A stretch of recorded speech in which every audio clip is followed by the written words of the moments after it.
함께 사도신경으로 신앙 고백하도록 하겠습니다.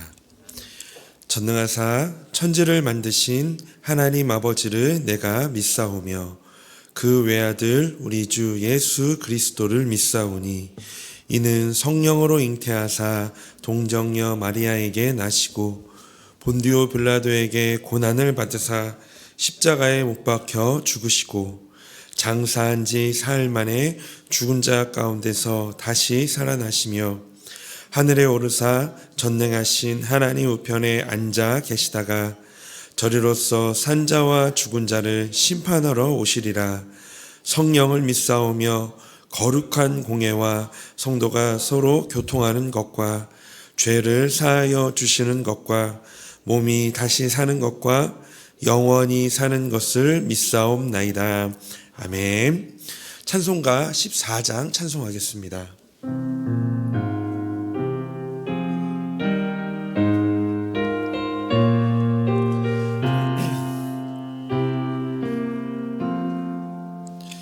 주리 하나님 하늘에 계시니 온 천하 만민 주 앞에 찬송하네. 이 천지 만물도 주 앞에 엎드려 그 거룩하신 이름을 늘 높이네. 주 언약하신 것 끝까지 지키니 저 하늘 나라 향하여 곧 가리라. 주 얼굴 배울 때 내 맘이 아프고 영원히 주의 영광을 찬양하리.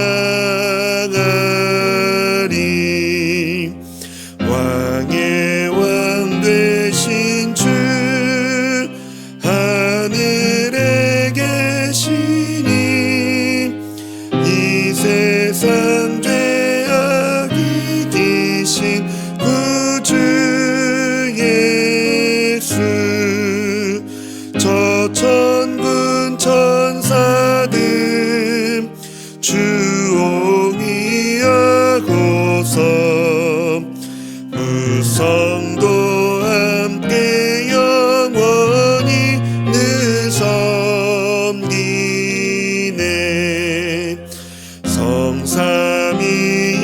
성삼위일체께 승리한 무리들 다 기쁜 소리 높여서 감사드려. 창조주 하나님 내 주님 되시니 주 앞에 나도 엎드려 경배하네.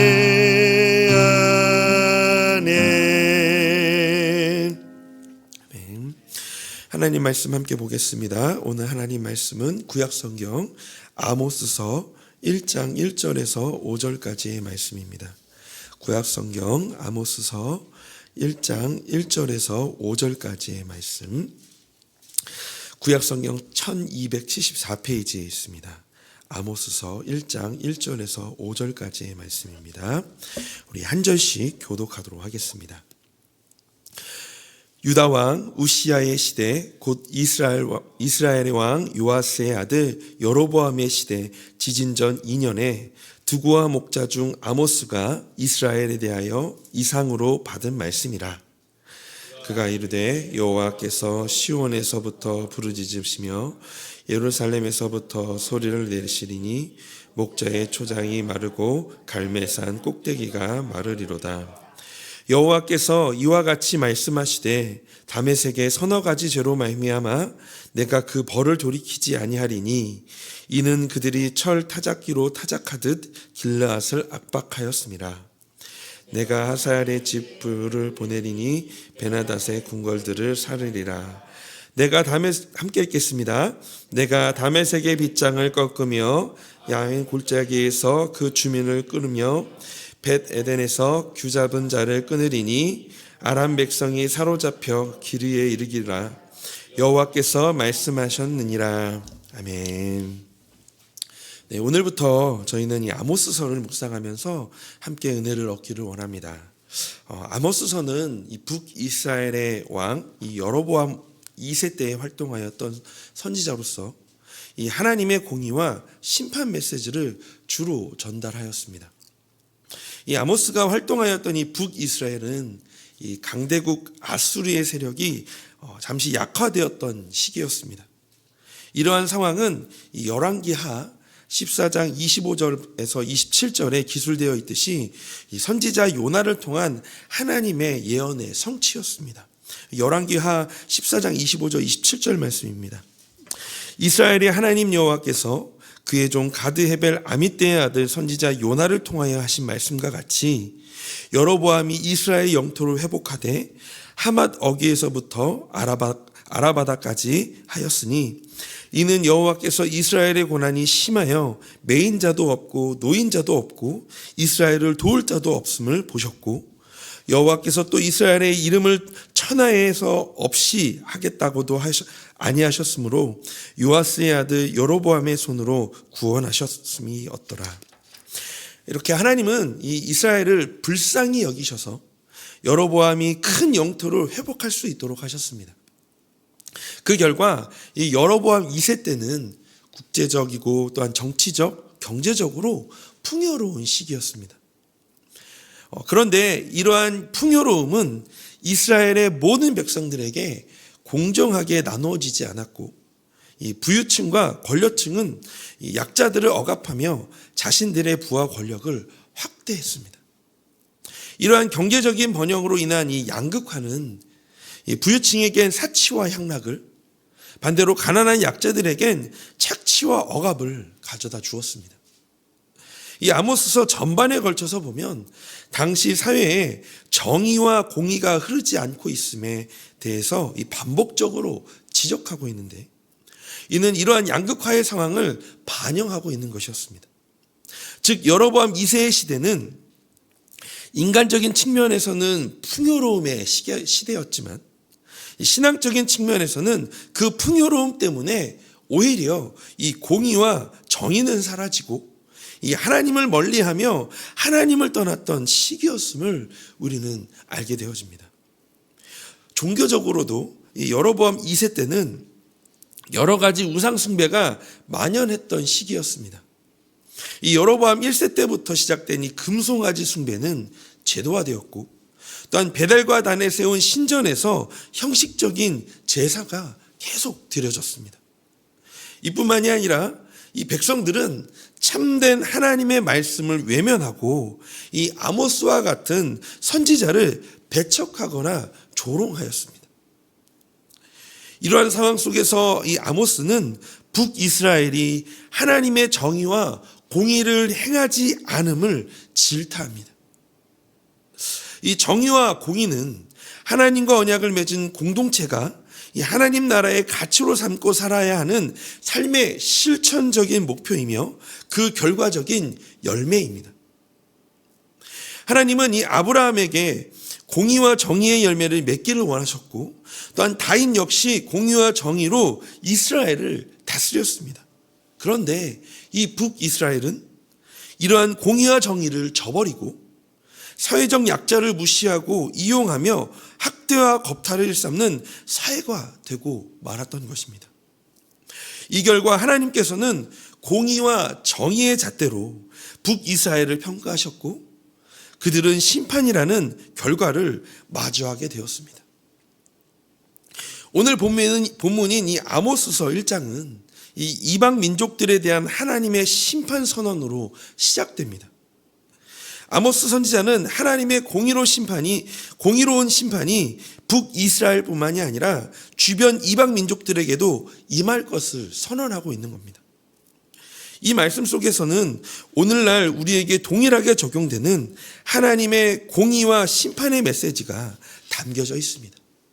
오늘 이것을 통해 좀 두 가지를 살펴보고 싶은데요.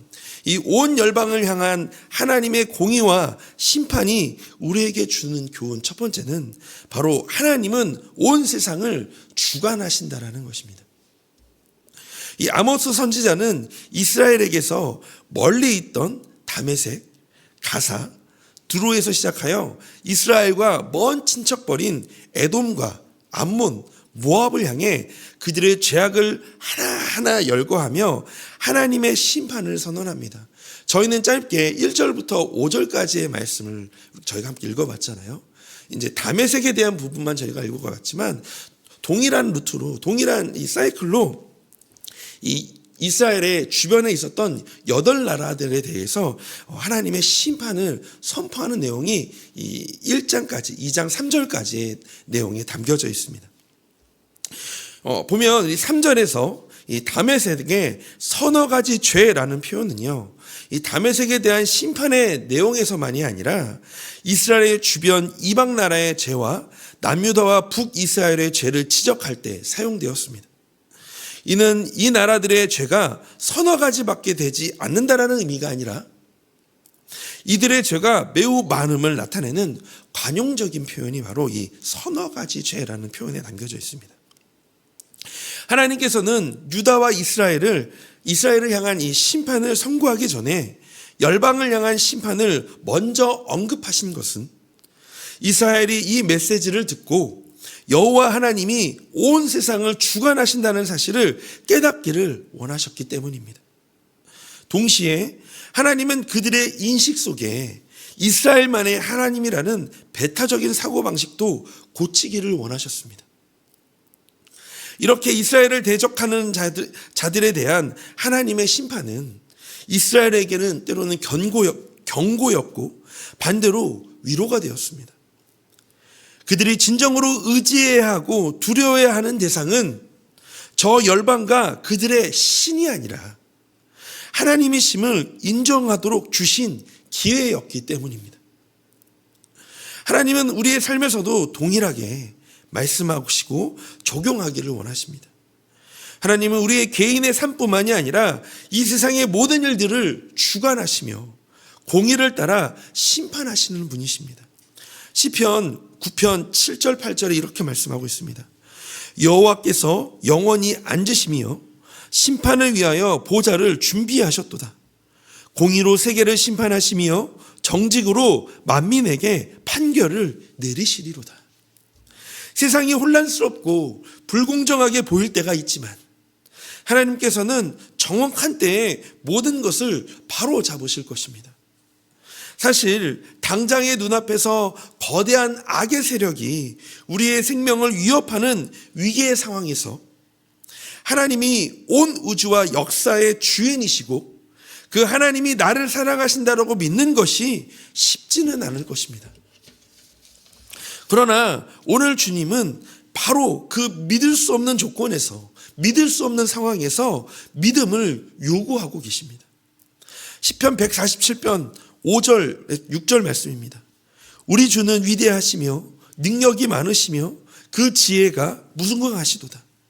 여호와께서 겸손한 자들을 붙드시고 악인들은 땅에서 엎드러 뜨리시는도다. 우리 출애굽기 19장 5절 6절 말씀 함께 같이 읽어보도록 하겠습니다. 세계가 다 내게 속하였나니 너희가 내 말을 잘 듣고 내 언약을 지키면 너희는 모든 민족 중에서 내 소유가 되겠고 너희가 내게 대하여 제사장 나라가 되며 거룩한 백성이 되리라. 너는 이 말을 이스라엘 자손에게 전할지니라. 아멘. 온 세상의 주인은 이 땅에 권력을 가진 사람도, 명예를 가진 사람도, 재물이 많은 사람도 아닙니다. 위대하시며 능력이 많으시며 지혜는 셀 수 없으며 약자들을 도와주시고 악인을 반드시 심판하시는 우리 주 하나님이 바로 온 세상의 주인이십니다. 사실 나 자신만 보면 한없이 두려워집니다. 두려워질수록 비겁해지게 되는 것 같습니다. 때론 강한 자 앞에서는 약하고 약한 자 앞에서는 강한 존재가 되려고도 하는 것 같습니다. 이런 모습은 내가 두려워할 대상이 사실 나보다 강한 자가 아닌 것과 또한 이 약한 자는 내가 함부로 대해도 괜찮은 존재가 아니라는 것을 모르는 것입니다. 그런데 하나님이 온 세상의 주인이라는 것을 알면 나를 알 수 있고 세상을 알 수 있게 됩니다. 그래서 우리 그리스도인은 온 세상을 지으시고 다스리시는 하나님을 두려워하게 될 때 모든 종류의 두려움을 공평하게 다룰 수가 있게 됩니다. 이것이 열방을 향한 하나님의 심판 선언에 담긴 교훈입니다. 이 교훈을 오늘 우리의 삶에 꼭 기억하시며 온 세상을 주관하시는 하나님을 더욱 생생하게 깊이 알게 하여 달라고 기도하기를 원합니다. 그래서 오늘 성도님의 마주하는 모든 순간 속에서 공의와 정의의 하나님의 관점으로 상황을 바라보고 문제를 인식하며 또 우리 만나게 되는 우리 상대들과 관계하기를 주님의 이름으로 소망합니다. 우리 온 열방을 향한 하나님의 공의와 심판이 우리에게 주는 교훈 두 번째는요, 죄는 반드시 심판을 받는다라는 겁니다. 하나님은 1장 3절부터 2장 3절에서 아모스 선지자를 통해 다메섹의 잔악성과 비인간성을 지적하시고 또한 사로잡은 모든 사람을 에돔에 팔아넘긴 가사의 죄를 심판하실 것이라고 말씀하십니다. 또한 주변 나라들과 맺은 계약을 손바닥 뒤집듯 하는 두로의 오만함을 고발하며 형제 나라 이스라엘을 향해 난폭하게 굴고 끝없이 분노를 붓는 에돔을 향해 심판을 선언하십니다. 자기 영토를 넓히려고 길르앗을 침공하여 아이벤 여인의 배를 가른 암몬의 무자비함에 하나님께서도 자비 없는 심판으로 반응하시겠다라고 말씀하고 있습니다. 이렇게 하나님께서 아모스 선지자를 통해 각 민족의 죄를 언급하실 때 공통적으로 내가 그 벌을 돌이키지 아니하리니 라고 선언하십니다. 우리는 하나님께서 이 열방들에게 회개의 기회를 주지 않고 오직 심판만을 선고하고 계시다는 점을 주목해 보아야 합니다. 벌을 돌이키지 않겠다라는 표현은 벌을 돌이키지 않는다는 의미 또는 그 나라를 용서하지 않겠다라는 의미를 나타냅니다. 둘 중 어느 경우이든지 하나님의 심판은 매우 확실하며 심판을 벗어날 방법은 제시되지 않고 있습니다. 우리는 이것을 통해 하나님 앞에 죄를 범한 죄인들 혹은 그 죄인들의 공동체에게 반드시 심판이 내리시는 이 하나님의 정의와 공의의 모습을 매우 뚜렷하게 목격하게 됩니다. 갈라디아서 6장 7절의 말씀에 이렇게 말씀하고 있습니다. 스스로 속이지 말라. 하나님은 업신여김을 받지 아니하시나니 사람이 무엇으로 심든지 그대로 거두리라. 오늘날 우리 역시 이런 말씀을 통해서 하나님의 공의 앞에서 자신을 돌아봐야 할 것입니다. 우리는 하나님께서 우리의 삶을 어떻게 평가하실지를 늘 염두에 두고 살아가야 합니다. 특별히 죄는 반드시 심판을 받기에 회개와 순종으로 나아가는 것이 중요합니다. 요한일서 1장 9절에 이렇게 말씀하고 있죠. 우리 함께 같이 읽어볼까요? 만일 우리 죄를 제박하면 그는 미쁘시고 이로우사 우리 죄를 사하시며 우리를 모든 불의에서 깨끗하게 하실 것이요. 아멘. 오늘 이 말씀을 기억하며 하나님 앞에서 정직하게 나아가는 하루가 되시기를 주님의 이름으로 소망합니다. 말씀을 마무리하며 아모스서의 가장 큰 메시지는 하나님의 공의입니다. 우리의 인생의 끝자락에는 모두 하나님의 심판대 앞에 서야 할 때가 옵니다. 그때 우리의 행위와 마음을 돌아보시는 하나님께서 공정하게 판단하실 것입니다. 하나님의 공의는 두려운 면이 있지만 동시에 위로의 메시지이기도 됩니다. 이사야서 30장 18절 말씀에 그러나 여호와께서 기다리시나니 이는 너희에게 은혜를 베풀려 하심이요 일어나시리니 이는 너희를 긍휼히 여기려 하심이라. 대저 여호와는 정의의 하나님이시라. 그를 기다리는 자마다 복이 있도다. 우리가 하나님께 온전히 순종하며 그 뜻을 따라 삶에서 공의와 정의를 드러내며 하나님의 공의는 드러내며 살아갈 때에 하나님의 공의는 우리에게 상급과 영원한 생명을 약속하십니다. 사랑하는 성도님, 우리의 인생은 영원하지 않습니다. 하지만 우리의 인생의 끝은 하나님의 공의로 끝나게 됩니다. 저와 우리 성도님 그리고 모든 열방은 결국 공의의 하나님 앞에 서게 될 것입니다. 그날을 바라보며 오늘 우리가 무엇을 위해 살아가야 할지를 다시금 우리가 되돌아보고 결단해야 할 것입니다.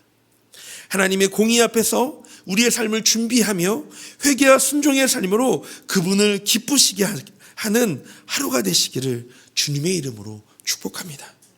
오늘 이 말씀을 생각하면서 우리가 함께 같이 이 시간 기도하기를 원하는데요. 첫 번째 기도 제목은 이 혼란한 나라의 상황 속에서 이 하나님의 공의와 일하심이 나타나게 하여 달라고 기도했으면 좋겠습니다. 두 번째로는 우리의 삶을 돌아보며 회개하게 하시고 또한 우리의 삶이 공의로우신 하나님의 뜻에 합당한 모습으로 살아가게 하여 달라고 같이 기도하기를 원합니다. 또한 교회를 위해서 함께 같이 기도할 때 우리 직장 공구 다락방을 위해서 함께 같이 기도해 주시기를 원합니다.